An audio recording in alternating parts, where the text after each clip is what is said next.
And that's a lot of times how it happens. The biggest weeds out there are a lot of times agricultural grains and grasses that evolved in Europe that were brought over here in the fur of the sheep or whatever, and they landed in different people's gardens and then broke out. And so there's a close eye and attention to that. And it may not seem like it. I think a lot of people don't appreciate it's sort of all green and lovely out there, but there's a real constriction, and a lot of plants and animals are threatened with endangerment and extinction. And so part of what we do is work with forest thinning and prescribed fire, and we mow and we weed whip and we hand weed, and there's a lot of volunteer work that happens out in the backcountry as well, trying to maintain that world. And we're helping track the local breeding bird populations. We do a winter bird count, and we have a full species list of all the plants and animals that we have seen and found on the property, and that's an integral part of what we're doing. So definitely very, very cautious about what kinds of things we bring in. And oftentimes when you introduce something, you'll do it in one little spot, one little corner, and you watch it for a year or two, and does it just get rowdy and big and a problem, and you kind of decide, I don't want to grow that plant.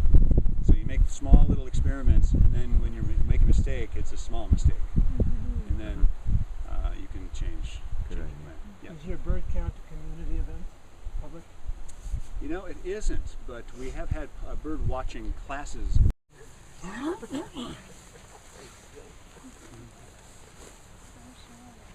So there's, right over there is a stump down on the ground.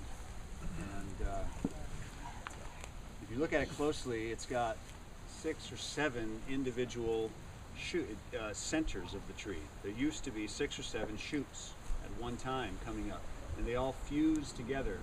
And this huge opening in the canopy here used to be this massive white oak, Quercus garryana. It's a northern species, but it was our place to have weddings and outdoor workshops, and funerals were held here, and wild disco parties and whatever. This was a spot to hang out. But one thing that happens when trees grow with many trunks is their weight eventually gets so big they can't support their own weight, and they start leaning one way or the other, and then it starts to split in half, and that's what happened to this tree. But why would there be 6 or 7 stems coming up in one spot? Somebody ate off the first one. Someone what? Somebody ate the first one. Someone took the first one. There used to be one. There used to be one there, but after the San Francisco earthquake in 1906, they came looking far and wide for good woods to rebuild all those buildings. And this white oak, there was an oak here before the one that we had that they took. And some trees, when you cut a tree down, its roots remain alive, and it just sends up new shoots.